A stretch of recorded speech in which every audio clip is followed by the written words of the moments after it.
തീ അണഞ്ഞു, കുറച്ചെങ്കിലും അണഞ്ഞു, നിയന്ത്രിക്കാൻ കഴിഞ്ഞു എന്ന് തോന്നിയിരുന്ന ഒരു ഘട്ടമുണ്ടായിരുന്നു. പക്ഷെ അങ്ങനെയല്ല, ആ കെട്ടിടം പൂർണ്ണമായും കത്തി നശിച്ചു. തീർച്ചയായിട്ടും തീ ഒട്ടും നിയന്ത്രണ വിധേയമല്ല. കാരണം വീണ്ടും തീ അണഞ്ഞു എന്ന് നമ്മൾ വിചാരിക്കുമ്പോൾ പോലും തൊട്ടപ്പുറത്ത് വീണ്ടും തീ ആളിക്കത്തുന്ന രീതിയിലേക്ക് കാര്യങ്ങൾ പോവുകയാണ്. അതിൽ ഇനി പ്രധാനപ്പെട്ട വേറൊരു പ്രശ്നം, ഈ കെട്ടിടത്തിനോട് ചാരിക്കൊണ്ട് തന്നെ റൗണ്ട് ഷേപ്പിലുള്ള മറ്റൊരു കെട്ടിട സമുച്ചയം കൂടെ ഉണ്ട്. അതിൽ ഒരുപാട് ഫ്ലെക്സ് ബോർഡുകളുണ്ട്.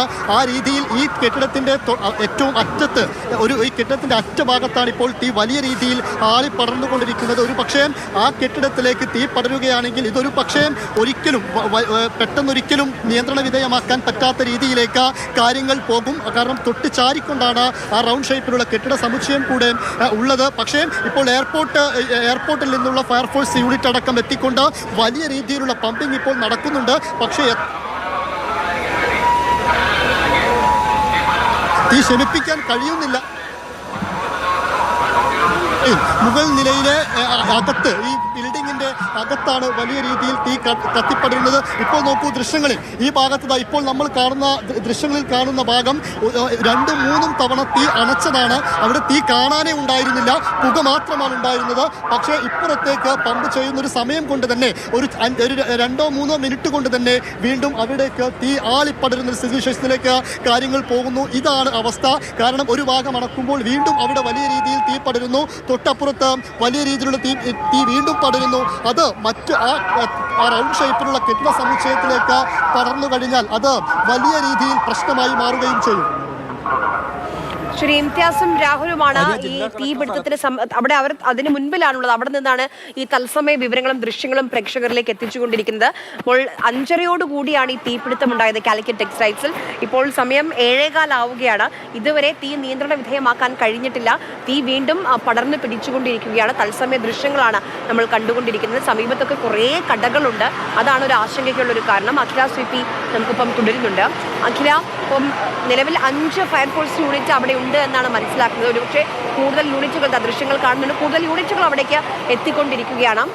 നേരത്തെ അഖില സംസാരിക്കുമ്പോൾ മഴ ചാറുന്നുണ്ടായിരുന്നു എന്ന് പറഞ്ഞു. അങ്ങനെ കാലാവസ്ഥയുടെ ഒരു ആനുകൂല്യം ഉണ്ടായിരുന്നു. ഇപ്പോഴത്തെ സാഹചര്യം എന്താണ് അഖില?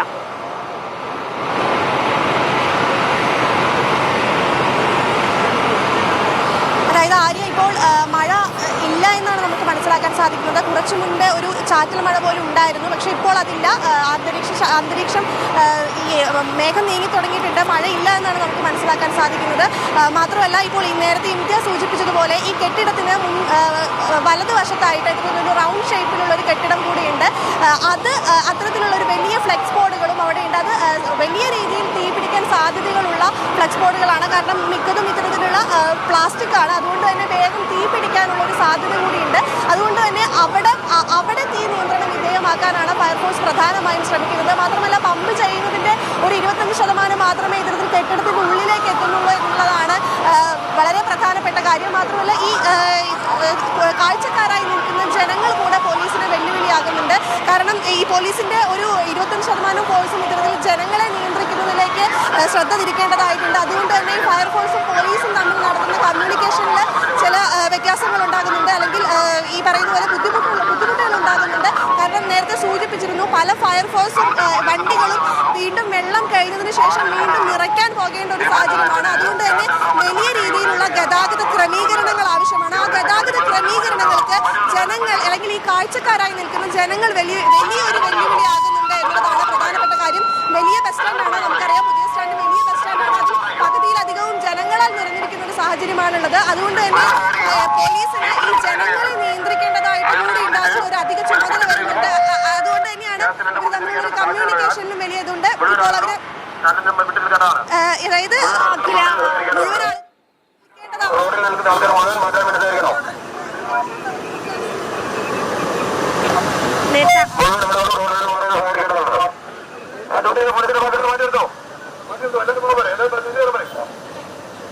സമീപത്ത് നിന്ന് അവിടെ ഗതാഗത നിയന്ത്രണം ഏർപ്പെടുത്തിയിട്ടുണ്ട്.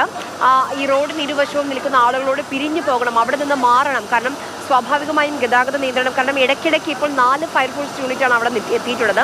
ഈ ഫയർഫോഴ്സ് യൂണിറ്റിന് വീണ്ടും വെള്ളം നിറയ്ക്കാൻ വേണ്ടി പോകണം.